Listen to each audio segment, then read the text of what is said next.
Too proud to reach out for help.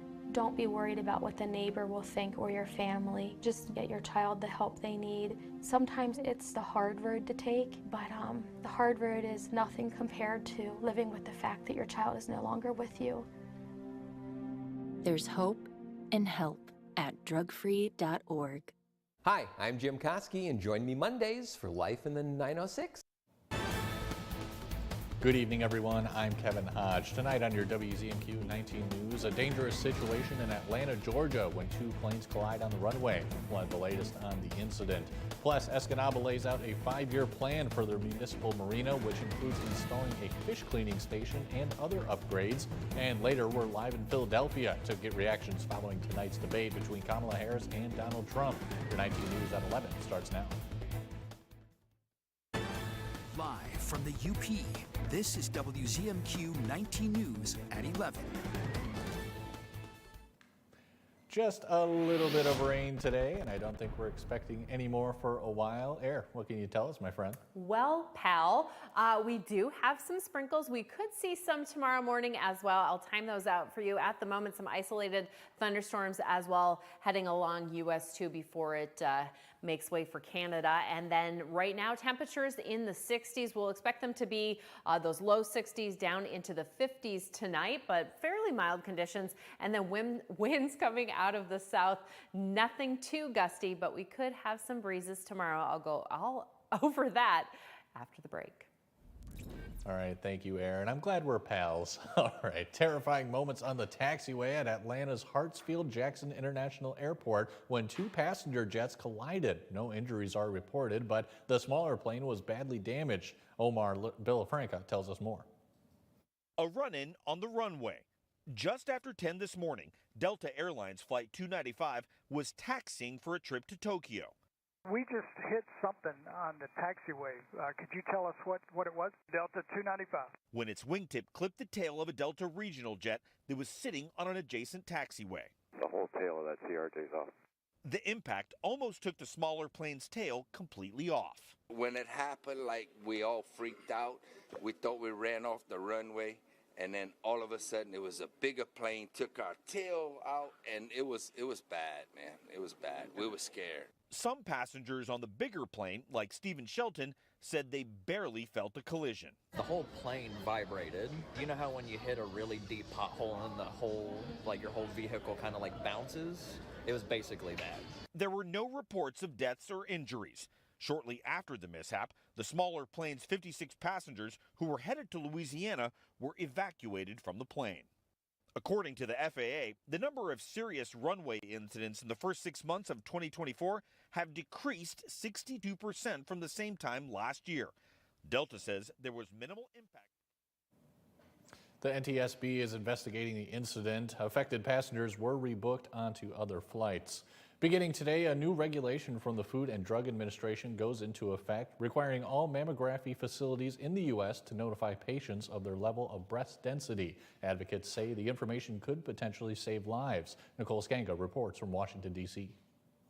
3 years ago, Katie Weed's initial mammogram was clear, but knowing she had dense breast tissue, she pushed for further testing, which revealed invasive ductal carcinoma. If I had just waited because I didn't know that dense breasts was a higher risk factor, who knows? Stage 3 might have actually been stage 4. Not every woman is as informed as Weed, but under new FDA regulations, all mammography facilities in the U.S. now have to notify women of their level of breast density, which refers to the amount of fibrous and glandular tissue in a woman's breasts compared to fatty tissue. If she has more of that fibrous and glandular tissue in the breast, which we call dense tissue, we would assess her in the dense category. Dr. Georgia Spear is the division chief of breast imaging at Endeavor Health North Shore University Health System in Illinois. If a woman has dense breast tissue, it makes it so much more difficult for us to find that breast cancer. So it's sort of like looking into a cloudy sky. And when we're looking in the blue skies, we see everything very clearly. And when you're looking into the clouds, it's very difficult to find things. Having dense breasts also increases a woman's risk of breast cancer. So experts encourage women who fall into that category to consider additional imaging tests, such as a breast ultrasound or MRI. Today, Weed says her health is great. The 44-year-old mother of two wants more women to advocate for themselves. If something doesn't feel right, something's not right. And you know your body better than anybody else. Because the sooner someone is diagnosed, the better the chances of survival. Not all insurance plans cover additional screenings such as breast ultrasounds or MRIs. There is proposed legislation in Congress called the Find It Early Act, which would mandate that all health insurance programs cover additional screenings to detect breast cancer with no cost to the patient. Marquette passed their new city budget proposal last night. Mayor Sally Davis passed the budget of $24.3 million, with $20.1 million of that being unrestricted funds. Property taxes provide the highest revenue, with 50% of Marquette's property being non-taxable. The budget shows that expenditures and revenue will cancel each other out. Having the city's budget is balanced makes sure the city doesn't dip into its savings. Staff, the department heads, and the administration worked very hard to develop this budget, and really we are working to secure our financial future. This city budget will go into play on October 1st of this year. As the boating season comes to an end, Escanaba's Harbor Advisory Committee is preparing for seasons to come. The committee is creating a 5-year plan for the municipal marina and boat launches. Priorities include securing grant funding for a new fish cleaning station, upgrading the fuel station, and repairing docks. The city's recreation department took over the marina in February. Thanks in part to good weather and local events, the recreation director says it's been a strong first year. Throughout the season, it got busier and busier. We had a lot of transients this year. We won't know exactly how the numbers came in until the end of the budget year, but we had more seasonals this year than we ever had before. So overall, it was very busy. The 5-year plan is still in the early stages, and the committee plans to put out a survey in the coming months to get input from the public. It may not be autumn just yet, but one Delta County corn maze is unofficially kicking off its fall season this Saturday. WZMQ Escanaba Bureau reporter Lily Simmons has the story.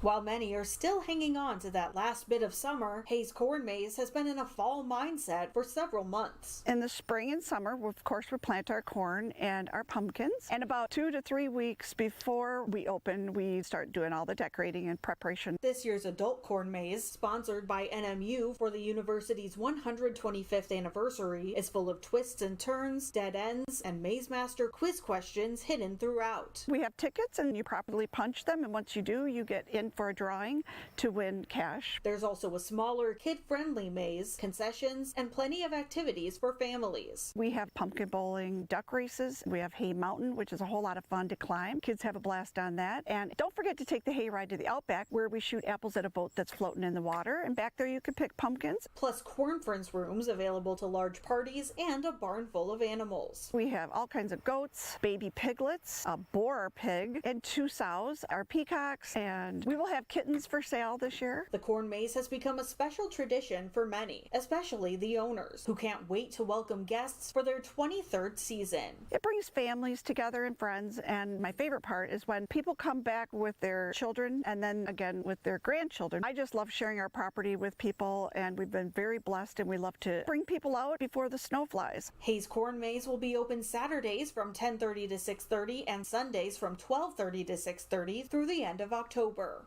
Lily Simmons, WZMQ 19 News, Rock. Admission to Hayes Corn Maze is $12 per person and free for kids 2 and under. Airheads, your first morning weather forecast coming up after the break. Plus, we head to Philadelphia following tonight's presidential debate. We're live outside the National Constitution Center. Plus, police released the body cam footage of NFL star Tyreek Hill's arrest right before he was set to play this past Sunday. We'll have the latest when we come back. Amy Doyle reports at 6 and 11 on WZMQ 19 News.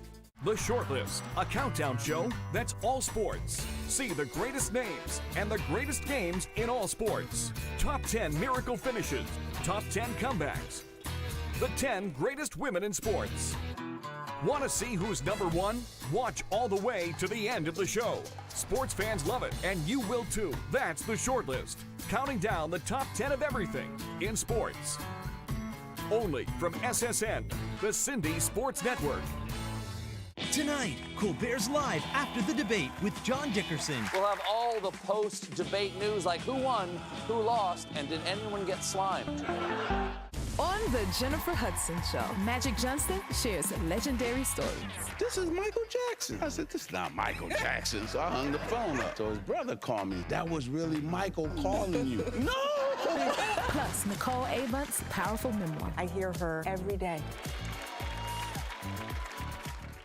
The Jennifer Hudson Show, tomorrow at 5 on WZMQ TV CBS, followed by 19 News at 6. Shop our huge selection of Amish-crafted dining room sets at Kirkish Furniture in Houghton. Browse our large in-stock collection and customize with a special order. With 1-year no-interest financing available, plus free delivery. Shop Kirkish Furniture today. The greatest sportsmen and women. Icons of our time and beyond. Peerless performances. Champions in a class of their own. Legacies without equal. Timeless quality, superbly crafted stories showcasing the greatest sports heroes and their incredible winning moments. The Immortals, the greatest athletes of all time. Now, award-winning WZMQ 19 first warning weather with Air Stasic. If you like warmer temperatures and lots of sunshine playing outside, this is your week as we are feeling that summer heat. We might see some raindrops tomorrow, very light if we do have any. I'll show you where that's going to be on the map here in just a moment. We'll be warm on Thursday, but again, back to those warmer summer temperatures on Friday. Overall, should be a great week to get your yard work done, maybe mowing the lawn or just going for a hike. Right now, we do have some isolated thunderstorms and showers further to the east here. We'll see that clear out as we get further into the evening. For your morning commute, looks pretty dry, but again, we could have some droplets of rain, but mainly sunshine throughout the day. And then those gusts could be up to 20 miles an hour. Overall, though, they should be fairly light. Now, here's a look in the morning where those sprinkles could be. We're looking at the southern portions there in the early morning hours around 6 a.m. before they continue a little bit further east around 7, 8 o'clock, clearing out with the clouds. So again, fairly clear conditions even for the evening, and then we'll see that continue on our Thursday morning. Lots of sunshine expected, and then maybe some clouds coming in overnight on that Thursday evening, but overall it should be nice and dry. Speaking of dry, here's a look at our rain chances here in Marquette. We do have possibilities on Saturday evening, but this is a look at what we're expecting during the day. So Sunday we might have some more showers and maybe even continuing on next week on Monday and Tuesday. Today though, we had some lovely temperatures around 74 degrees. I know Kevin is a fan of the 70s and 60s. Our record back in 1961, if I can read that right, was around 85. I can dig either one of those ranges, but looking at what we've got for the next 5 days around the UP here, we do have some more 70s and 80s. Iron Mountain, you're going to be quite toasty there on Thursday, possibility of 85 degrees, a little bit cooler down in Escanaba along Lake Michigan, and then very warm for Newberry as well until basically until Sunday. For your students tomorrow, they might need a light jacket in the morning. That average temperature around 58 degrees. Warming up though in the afternoon around 3 p.m. We'll expect it to be an average 77. If you want to play pickleball, Mom, hello. It looks like a great day for that. Again, we could have some breezes in Houghton and Iron Mountain, gust up to about 15 miles an hour, but it's going to be a little bit sizzling. And then sunburn, looking at that UV index, it's at 6, which means you could burn in about 30 minutes. But overall, our temperatures tomorrow between 75 on the cusp of 90 degrees, but most likely 85 might be our max. We'll keep an eye on it for you. I've got your 7-day outlook for Marquette in 15 minutes. All right, thanks very much, Air. And the first presidential debate between former President Donald Trump and Vice President Kamala Harris ended less than an hour ago. This is likely the only time the two will meet on the debate stage. And our Pennsylvania State Capitol correspondent is live tonight in Philadelphia in the media spin room, where supporters for each candidate are responding to the debate. Kara, what are you hearing?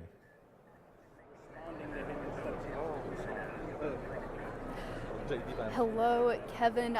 You can see that there are all of these kind of signs sticking up out here in Philadelphia. Those are just supporters of the different candidates of the different campaigns making their spin. How do they think the debate went? If you look on Twitter, Kamala won. Right now, the thing that is trending is cooked. Lots of different viral clips showing Kamala in a more positive light. Talking to different Republicans here who are kind of stumping for Trump, they say that, he was really good on policy, is the way that they are taking that. There was a lot of discussion between both candidates. We talked about a lot of topics that Americans said they wanted to hear from the candidates. Whether that was in the level of detail Americans wanted to hear will be up to people tomorrow to hear more about. We do hear in Philadelphia right now there is a pro-Palestine protest going on outside, as reported by the Associated Press. Israel was just one of, like I said, many topics that were discussed. It did start with a handshake between both candidates, but you could see as the debate progressed, lots of personal jabs going on there. We will see what the consensus of the American people tomorrow morning is as we continue to get reaction to this. In Philadelphia, I'm Kara Jeffers for WZMQ. Kara. And in other national headlines, police released body cam footage from the officers who pulled over Tyreek Hill, the NFL superstar who was stopped allegedly for speeding before Sunday's game. It shows how quickly the Miami Dolphins player was pulled to the ground and handcuffed. Jerica Duncan has more on the encounter that the Dolphins called maddening and heartbreaking. They're speeding. Move forward. The newly released footage shows a Miami-Dade police officer ordered Dolphins wide receiver Tyreek Hill to pull over just outside Hard Rock Stadium Sunday.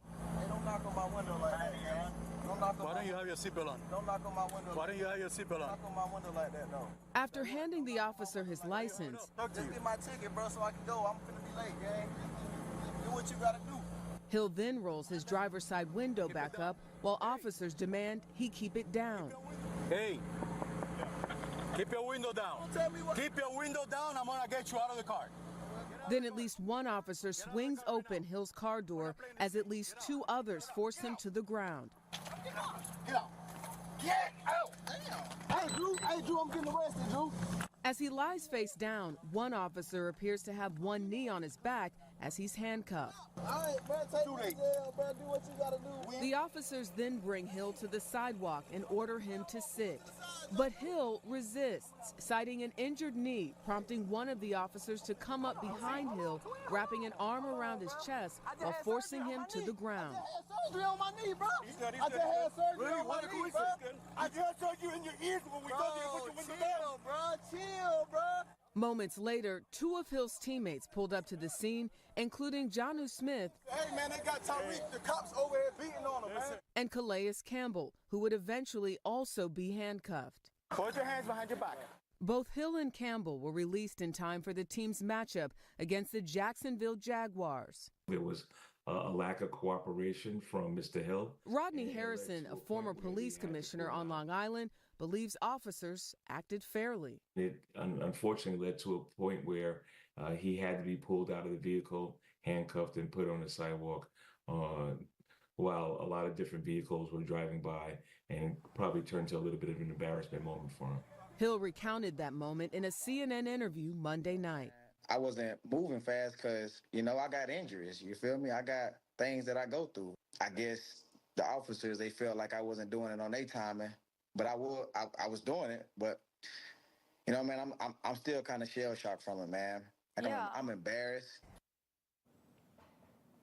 Coming up next, Mike Ludlam has your look at sports. He's bringing us some high school volleyball highlights, starting with Negaunee taking on Marquette. We'll be right back.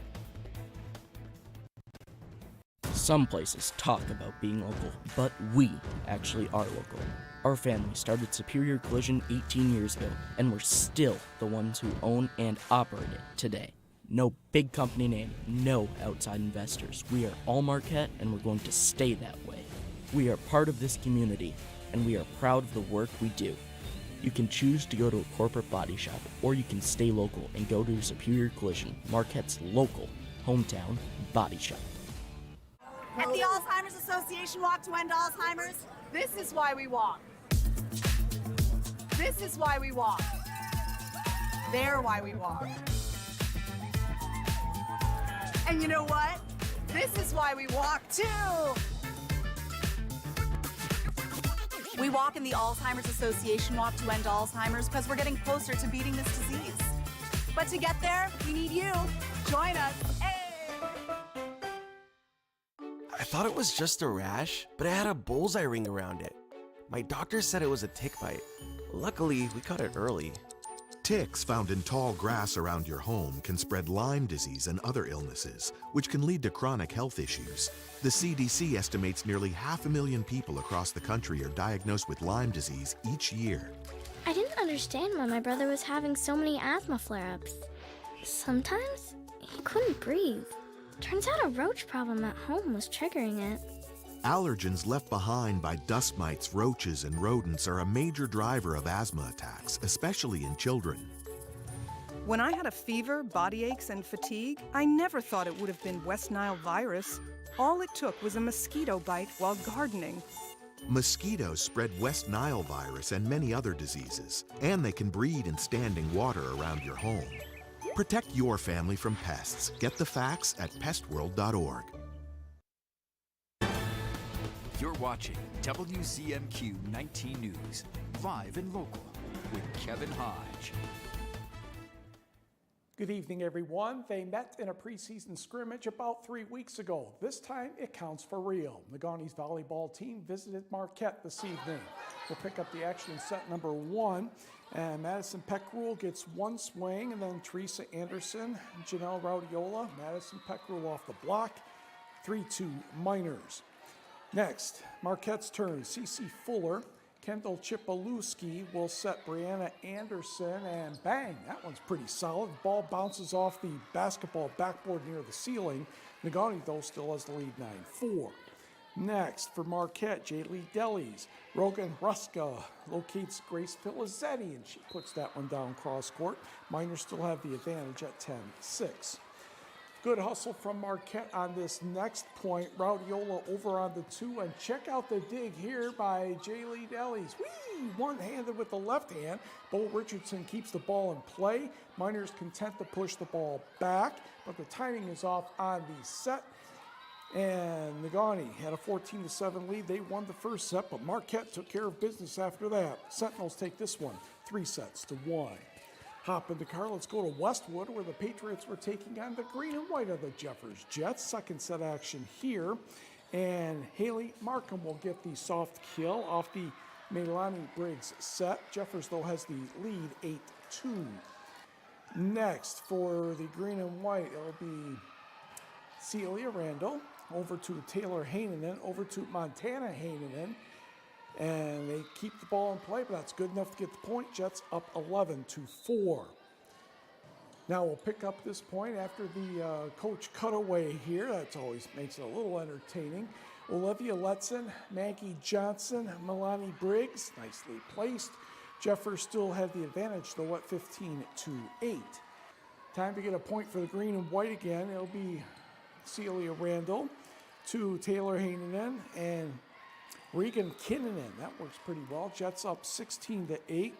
Taylor Hainanen will get the next point for Jeffers, and they went on to win the match in 3 straight sets, although Westwood kept playing a little bit better in each one. To the scoreboard, Maddie Kreider, 13 kills. Kaylee Sundquist, 11 for Kingsford, defeating Escanaba 3-1. Carney Nato edges Stevenson 3-2, 15-8 in the 5th set. North Dickinson sweeps Rabbit River. Manistee gets past Ishpeming 3-2. Close sets here, but Munising took all 3 from Bark River Harris. Lance a road victory at Watersmeet 3-1. It was Big Bay Nanak over Hannahville 3-0. In the Battle of Blue Devils, Gaylord topped Sault Ste. Marie 3-1. And tonight, it was Wakefield Marinisco over Bessemer 3-0. Last night, Bessemer defeated Chassel 3-2 and 15-7 in the fifth. Also, Newberry over Engadine 3-1. And I heard that West Iron County defeated Gwyn, but did not get the scores on those. High school cross country, the Kingsford Invitational on the boys' side. Negaunee, a 2-point winner over Stevenson. Menominee is third. Individually, Kanan Kunze of Stevenson the winner in 18:55.5. Braden Bory out of Menominee was next. Then it was Simon Jacqueline of Negaunee. On the girls' side, just 3 full teams. The Miners win with 29 points. Kingsford second and West Iron County third. Individually, Maria Mervich of Kingsford, just a freshman, wins just over 22 minutes. Marley Blacksko of Negaunee was next, then Faith Kappert of Stevenson. We turn to a Hancock Invitational now on the boys' side. Jeffers 31, Houghton 48, Dollar Bay was third. And individually, another win for Calvin Kidda of Chassel, 17 minutes, 24 seconds. Burke Seegren of Houghton, a close second place. And Jeffers took the next 2 spots with Anderson and Larson. On the girls' side, Hancock your winner with 26. Then it was Houghton, a winner with 26. Hancock next. Then it was Calumet, Chassel, Edgeberiga for 5th. Tessa Raudiola crosses the finish line first once again for the Gremlins. Roman Trevino Peterlin was next. Aubrey Smith of Ironwood. Then 2 more Houghton Gremlins. In high school girls tennis, Negaunee raises its record to 10-0 with an 8-0 victory over Kingsford. Also, Escanaba over Marquette, 7-1. High school boys soccer, Houghton and Marquette played to a tie at 3. Hannahville defeated Big Bay to knock 3-1.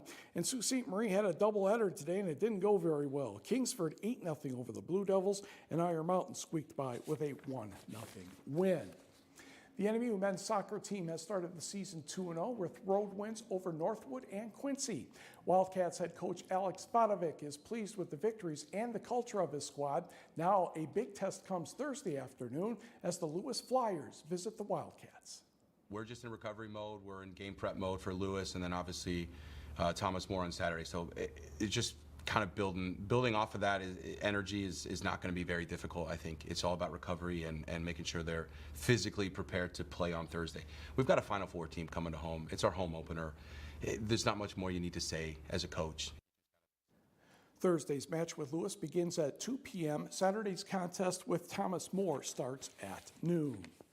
Tigers baseball getting a series going against Colorado. If we could go to Comerica Park, thank you very much. That's Parker Meadows leading off the bottom of the first with a home run. They say it was 370 feet, 7th of the season, 1-0 Detroit. Bottom of the second, bases loaded for Riley Green, fired down the right field line. Jace Young, Jake Rogers, and Parker Meadows will all score on the triple. And Detroit was out to a 4-0 lead, and the runs just kept coming, and that was more than enough for starting pitcher Kiter Montero. He tossed, yes, that's right, a complete game, allowing just 3 hits, striking out 5 on just 96 pitches. Tigers win this one easily tonight by the score of 11-0. The Brewers are on the West Coast against the Giants with a 3-2 lead in the 7th inning. And that's all from here, Kevin.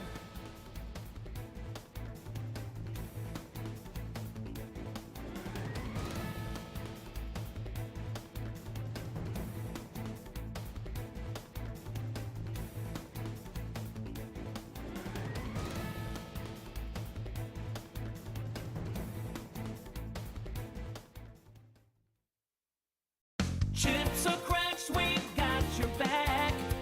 Brian's Auto Glass. Introducing Brian's Auto Glass, now in Negaunee. Your trusted experts in auto glass repair and replacement. When it comes to your vehicle's glass, trust the experts at Brian's Auto Glass. Our highly trained technicians handle everything from window replacements to fixing those annoying chips. At Brian's Auto Glass, we're committed to quality and precision, ensuring your safety on the road. Visit us today at our new location at 6 Industrial Drive in Negaunee, or call us at 906-233-4527.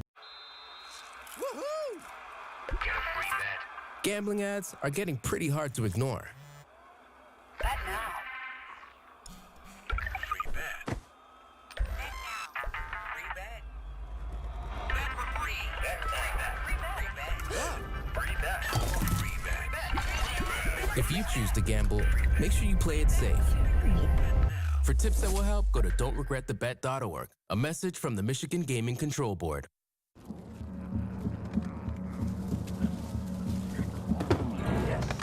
Yes. Oh, hi. I suppose you're wondering what an A-list celebrity like me is doing in a place like this. You must know, I'm saving the world. Oh, hi, Beth. Yep, saving the world again. Did you know that 40% of all the food produced in the United States is thrown away? That means everything that went into that food, the pesticides, the water, the land, was all for nothing. Just look at this perfectly good food thrown in the trash. The pizza with extra Cheerios, at these goldfish and Band-Aid tacos. And just look at this perfect trash burger. This pasta dog looks delicious. You don't have to dumpster dive like Ed Begley Jr. to save the planet. Fight food waste by shopping smart and using what you buy before it gets trashed. That's way better. Ooh, arugula. Do your part and find out other world-saving tips at betterthaned.org. A gorgeous sunset shot lighting up the lighthouse courtesy of Ken Baynard, and we've got temperatures in the mid-60s. Some fairly light winds coming out of the south. Will continue with those southerly winds tomorrow, and they could be gusting up to around 15 miles an hour, maybe 20 miles an hour. Wednesday looks to be a little bit warmer than Thursday. We'll warm back up on Friday, but you know what? We've got sunshine on our shoulders, so enjoy that. We could see that rain returning this weekend. And then we've got Marquette County Hockey Night on Friday. Doors open at 5 o'clock, and during that time, the temperature should be around 78 degrees, mostly sunny skies. And then when you come on out after the game, we'll expect a little bit cooler conditions, of course. We've got warm temperatures again all week until, well, Saturday is going to be around 79, so still fairly warm. And then here's when we can see those afternoon showers possibly on Sunday. All right, thank you, Air. The law enforcement torch run in Iron Mountain today raised over $1,400 for the Special Olympics. Local students from the ISD were celebrated and shared a meal at the Iron Mountain Police Department after the successful walk. So far, $70,000 has been raised statewide with the goal of reaching over $100,000. Currently, there is a relay team embarking on a 750-mile nonstop relay from Copper Harbor to Belle Isle. An executive council member for the run says the run surpassed typical totals for the area. Of our favorite runs throughout the whole week because we get so many of the students that come out and they have such a good time. And that's what it's all about. This is all about them and supporting them and letting the public see like, you know what, they're just as good as we are. Another walk is set for Escanaba tomorrow and in Munising on Thursday. We'll have the details on how the community can get involved at WZMQ19.com. And that's all we have for now. We'll see you tomorrow.